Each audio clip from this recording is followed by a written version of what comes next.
Walter Givens raised 5 children on $34,000 a year in a 3-bedroom house in Jackson, Mississippi. After his wife Patricia died of a brain aneurysm on a Sunday morning in March of 2004, while the kids were still in their pajamas eating cereal. The oldest was 11. The youngest was 19 months. Walter was 38. He had $17 in his checking account, a mortgage, a minivan with a cracked windshield, and no idea how to braid a little girl's hair. He learned. He learned all of it.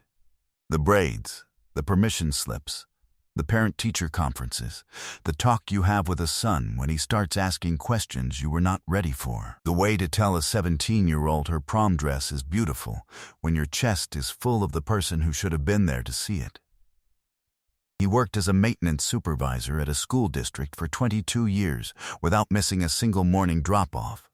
He packed 5 lunches every night before he went to sleep, and he has never once in 20 years described what he did as anything other than ordinary. He was 60 years old when he walked onto the Family Feud stage, and his youngest daughter, Maya, now 21, the one who had been 19 months old in her high chair the morning Patricia died, handed Steve Harvey a folded piece of notebook paper before the taping began and said, "I need you to read this. But not yet. Read it when the time is right." Steve read it 11 minutes into the show. He walked off stage without saying a word. When he came back, everything changed. The clip would reach 295 million views in 7 days. It was a Thursday morning, February 17, 2022. Stage 6, Trilith Studios, Fayetteville, Georgia. The Givens family wore orange. All 5 children were there. Marcus, 31, Deja, 29, twins Devin and Danielle, 27, and Maya, 21. They had driven up from Jackson in 2 cars, left at 4 a.m. to make the call time. Walter had driven the first car. Marcus had driven the second. When they pulled into the studio parking lot and Walter turned off the engine, Maya reached forward from the back seat and put her hand on his shoulder and said nothing. He put his hand over hers. That was all. Maya had written the letter 3 weeks before the taping. She had written it in one sitting, at 2 in the morning, at the kitchen table of the apartment she shared with 2 roommates in Jackson, after coming home from a shift at the restaurant where she worked part-time while finishing her nursing degree. She had not told her siblings she was writing it. She had not told her father. She had folded it into her coat pocket and carried it for 3 weeks, and taken it out and read it twice, and not changed a single word, and brought it to Georgia in that same pocket. Nobody knew about the letter except Maya. And nobody knew what was in it. But the real story hadn't started yet. Walter Givens had met Patricia at a church picnic in 1990. She was 23, and she was laughing at something her cousin had said, and he had walked across the lawn to find out what was funny. They were married 2 years later. They had 12 years together, not easy years, not rich years, but years that were fully inhabited, fully present. The kind that leave a person shaped by them in ways they spend the rest of their life discovering. Patricia was a 3rd-grade teacher. She graded papers at the kitchen table every Sunday night, while Walter watched football and the kids eventually did homework beside her. That was the last Sunday they all had together. Papers on the table, television on, cereal bowls in the sink from breakfast. Everyone in the same room, without knowing it was the last time the room would feel that way. She was gone before the ambulance arrived. Walter did not fall apart in front of the children. Not once, not ever, not in 20 years. He cried in the shower, in the car alone, once in the parking lot of a grocery store for 25 minutes when Devin and Danielle graduated high school, and he sat in the car before going inside to the party and thought about who was not there. He cried quietly, privately, completely, And then he washed his face and went in and made a plate and made sure everyone had enough to eat. He had a system. Everything ran on a system. Color-coded chore charts from the time Marcus was 7, a meal rotation that accounted for 5 different preferences, and a budget of $180 a month for groceries. A homework schedule posted on the refrigerator. A rule that every Sunday, no matter what, they ate dinner together at the table, not in front of the television, not in their rooms. At the table, together. In 2009, when Marcus was 16 and testing every boundary Walter had, they had a fight in the kitchen that lasted 45 minutes and ended with Marcus saying, "You don't even know how to be a real parent," and walking out. Walter stood in the kitchen for a while. Then, he made dinner. Marcus came back at 9 p.m. Walter put a plate in front of him and sat down. He did not apologize, and he did not demand an apology. He said, "You still have to be home by 11. Marcus looked at the plate and looked at his father and said, "Okay." That was it. Marcus called him 3 months after that conversation and said, "I've been thinking about what I said in the kitchen. I'm sorry." Walter said, "I know. Now tell me about school." That was also it. The money was always the hardest part. Not impossibly hard. Walter was careful and competent, and he did not spend what he did not have. But the margin was thin enough that a single unexpected expense could require a week of renegotiation with the budget. In 2011, Deja needed braces. The cost was $4,800.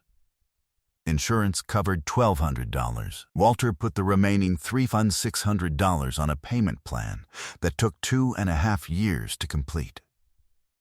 During those 2.5 years, he did not replace his work boots, which had a sole separating on the left foot, because new boots cost $80, and $80 was spoken for. He stuffed the sole with electrical tape from the maintenance shed and wore them until the braces were paid off. He never told Deja about the boots. He never told any of them what things cost. Not the boots, not the overtime shifts he picked up every summer, not the year Devin needed tutoring for a math class that was threatening his scholarship and Walter paid for it out of the grocery budget and made dinner from what was in the pantry for 6 weeks without saying why. He did not tell them because they were children and children should not carry the cost of their own childhoods. That was his view. That was his system. The thing that almost broke him was not money. It was the 4th grade spring concert. It was 2006.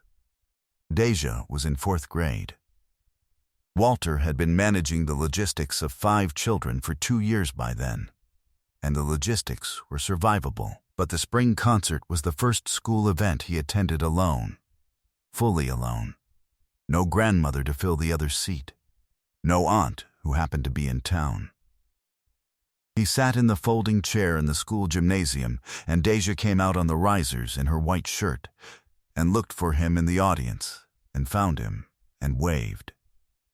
And he waved back. And he smiled, and inside him something was happening that was not grief exactly, but was adjacent to it. The specific ache of a moment that is whole and beautiful and half empty at the same time. He clapped the loudest in the room when her class finished. After the concert, Deja found him in the hallway and took his hand and said, "Mama, why do you?" She stopped. She had been about to say it to the wrong person. Out of habit, out of the muscle memory of a child who had not yet fully learned the new geography of her family. She looked up at him. Walter looked down at her. Neither of them moved for a moment. Then, he picked her up. She was 9 years old, and almost too big for it, and he held her in the hallway of that school with people moving around them and said, "I heard you, baby. I got you." He carried that moment for 16 years without telling anyone. And that wasn't even the part that made Steve cry. Maya had been too young to remember Patricia. She knew her mother entirely through photographs, through her siblings' stories, through the way Walter went quiet sometimes when someone mentioned her name. She had grown up the most protected of the five, shielded by 4 older siblings and a father who had learned by the time she arrived into consciousness that he could not protect her from knowing her mother was gone, but he could make sure she never felt the absence as an emptiness. He had talked about Patricia deliberately, specifically, with warmth that did not perform grief. He told the kids what Patricia would have thought about things. He kept her photograph on the mantel and lit a candle next to it every Sunday. He made her macaroni and cheese recipe every Thanksgiving from a handwritten card he kept in the kitchen drawer. Maya grew up knowing her mother through a father who refused to let her disappear. She had started nursing school because of it. She wanted to be in the rooms where families got the news she had technically never received, but had lived with her whole life. She wanted to be the person who stayed. The letter was about all of it. The boots she had not known about until Deja told her last year. The grocery pantry months she had been too young to understand. The spring concert she had not been alive for, but which Deja had described once, quietly, and which Maya had never forgotten. The Sunday dinners, the chore chart, the way he talked about Patricia, the way he showed up every morning for 20 years, without once calling it sacrifice or asking to be thanked. The letter was 4 pages long. It ended with one sentence, "You gave us a whole life, Daddy, and I don't think you know that yet." Steve Harvey read it, standing at the podium, 11 minutes into the taping. He had been mid-sentence, transitioning to the second round, cards in hand. Entirely in the rhythm of the show.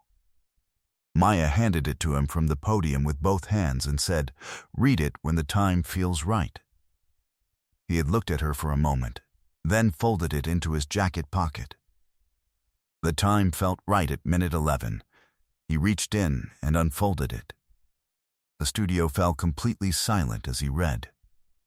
Not because anyone knew what was in it, but because Steve Harvey had stopped moving, stopped performing, stopped being the host of a television show, and was standing at the center of a stage reading a piece of paper, with the careful attention of someone receiving something they were not prepared for. He finished reading. He folded the letter. He put it back in his pocket. He walked off the stage. No explanation. No gesture to the crew. No word to the contestants. He simply walked through the side curtain and disappeared. The director said cut, and then didn't cut. The cameras kept rolling. The studio stayed silent. The Givens family looked at each other. Walter looked at the curtain where Steve had gone. 2 minutes and 14 seconds later, the director timed it. Steve Harvey walked back through the curtain. His eyes were red. He had not tried to fix it. He stood at the center of the stage and looked at Walter Givens for a long moment, and Walter looked back, and neither man said anything yet, and the studio was so quiet you could hear the lights humming. Then Steve said, "I need to talk to you." He walked to Walter's podium. He stood in front of him. He said, "Your youngest daughter just handed me 4 pages that described 20 years of a man who showed up every single morning and never once asked for anything in return. And I need to know." His voice caught, and he let it catch, did not smooth it over. "I need to know if anyone has ever said thank you. Not your kids. Not the people who know you. Has anyone who didn't have to? Has any stranger, any system, any institution ever looked at what you did and said, 'We see you. We've got you'?" Walter was quiet for a moment. He said, "No." The studio fell completely silent. But Steve wasn't done. He pulled out his phone and dialed on the studio speakers. His son Broderick answered on the second ring. Steve said, "Broderick, I have a man named Walter Givens from Jackson, Mississippi, maintenance supervisor, 22 years. 5 kids, raised alone since 2004. I need you to find out tonight what education benefits his youngest daughter, Maya, is eligible for. She's in nursing school, and I need to know what mortgage assistance programs exist in Hinds County that he may not know about. Tonight, Broderick said, I'm on it right now. Steve said, thank you. He looked at Walter. He said, let me tell you something. He paused. Nobody helped me when I needed it most. Not one person. And I made a promise. I promised that if I ever got out of that car, I would spend the rest of my life doing what nobody did for me. His voice dropped. You made that same promise in 2004, except you didn't make it to God. You made it to 5 kids in pajamas eating cereal. And you kept it for 20 years. By yourself. Without boots that weren't held together with electrical tape. He stopped. He never asked for help. Not once. That is the most extraordinary thing I have ever heard. The studio fell completely silent again. Marcus had his face turned to the ceiling. Deja was holding Danielle. Devin stood completely still with tears running unchecked down his face. Maya was looking at her father with the expression of someone who has spent 21 years trying to find the words and has just watched someone else find them. Walter Givens looked at Steve Harvey and his jaw moved, and he did not speak for a moment. Then he said, very quietly, I just didn't want them to feel it. Steve closed his eyes. He turned to the camera. There are fathers watching this right now, and mothers, doing exactly what Walter did, working the second job, fixing the boots with tape, making the plate, sitting in the empty chair and clapping the loudest anyway. I see you tonight. This country sees you tonight, and if nobody has said it yet, he stopped. Thank you. Thank you for staying. Thank you for showing up. Thank you for not letting them feel it. He announced that the opposing family, the Brooks family in Burgundy, would receive $15,000.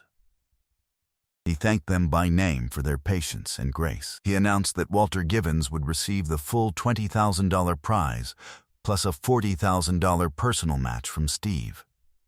$60,000 total.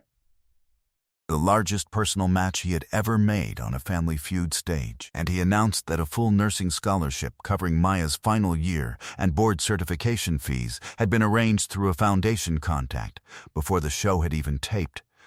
He had made the call the night before, after reading the pre-show briefing. He had read Maya's letter later. But he had already decided, from the briefing card alone. The Brooks family's father, a 64-year-old man named Harold, who had said almost nothing all morning, crossed the stage, shook Walter's hand, and held it with both of his for a long moment. He said, I've got 3 kids. I know a little bit of what that took. Walter nodded. Harold nodded. They stood there for a moment, 2 men of roughly the same age, saying nothing else, and the room understood everything. The clip was uploaded at 10:15 p.m. and crossed 20 million views by 2 a.m. By Friday, it had 130 million. By the following Wednesday, the counter read 295 million. The hashtag Walter Never Asked trended in 48 countries for 8 consecutive days. 11 organizations reached out to offer mentorship and scholarship support for Maya. A home repair nonprofit in Jackson contacted the production company and offered to conduct a full assessment of Walter's house, free of charge, and address any deferred maintenance from 20 years of fixing things himself. Broderick Harvey delivered by morning. Maya was connected to 3 scholarship programs she had not known existed, one of which covered the entirety of her final semester and licensing fees.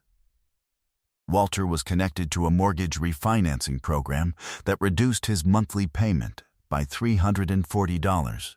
Not a transformation, but $340 a month as a pair of boots every 2 months. and Walter knew exactly what to do with $340. 6 months after the taping, Maya graduated from nursing school. Walter sat in the front row in a new suit. His first new suit in 9 years, purchased without consultation, without a budget negotiation. Just walked into the store and bought it. He sat in the front row with Marcus and Deja and Devin and Danielle around him, all 5 of them in the same row. And when Maya crossed the stage and received her degree, she looked directly at him, and he stood up before anyone else. He was the only person in the auditorium standing. Then everyone else stood too. Steve Harvey established the Walter 5 Foundation, the name drawn from the simple arithmetic of what Walter had done. 1 man, 5 children, 20 years, within 45 days of the taping. In its first year, the foundation partnered with single-parent support networks in 14 states, providing emergency financial assistance, educational support navigation, and connection to legal and housing aid for parents raising children alone. It opened over 19,000 cases in its first year. It helped over 7,000 families access resources they had been eligible for, but had never known to apply for. By its second anniversary, it had served over 40,000 families. Steve said in a Time magazine interview, he stuffed his boot with electrical tape so his daughter could have straight teeth, and he never told her. I want every single parent in America to hear that story and know they are not invisible. Walter Givens still lives in the 3-bedroom house in Jackson. It has a new roof now. The nonprofit came through. His Sunday dinners still happen. All 5 children come when they can, which is not every week, because they are adults now with their own lives in different cities, but often enough that the table gets loud. He still makes Patricia's macaroni and cheese every Thanksgiving from the handwritten card in the kitchen drawer. He still lights a candle next to her photograph on Sunday. He got new boots the week after the show taped. He did not keep the old ones. He stood in the parking lot of the boot store and put them in the trash and did not look back. Maya is a registered nurse now, working pediatrics at a hospital in Jackson, in the rooms where families get the news. She is, by every account from her colleagues, extraordinarily good at staying, at knowing when to speak and when to be quiet, and when to simply be present in a room that needs someone present.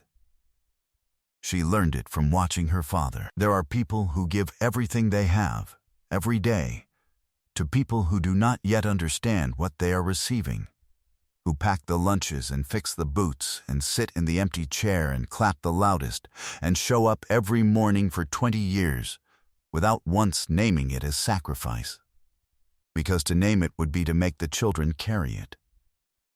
The world does not build monuments to those people. It does not send them letters. It does not show up with a check or a scholarship or a new roof. It mostly just keeps going the way the world does, while they keep showing up the way they do.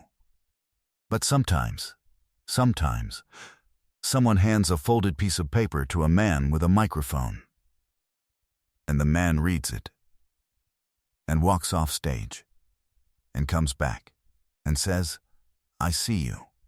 We've got you. Thank you for staying. If this story found you tonight, subscribe so you're here when the next one comes. And leave a comment. Who is the Walter in your life? Who packs the lunches and never asks to be thanked? Tell us about them tonight. This community was built for exactly this. Let them know they are seen.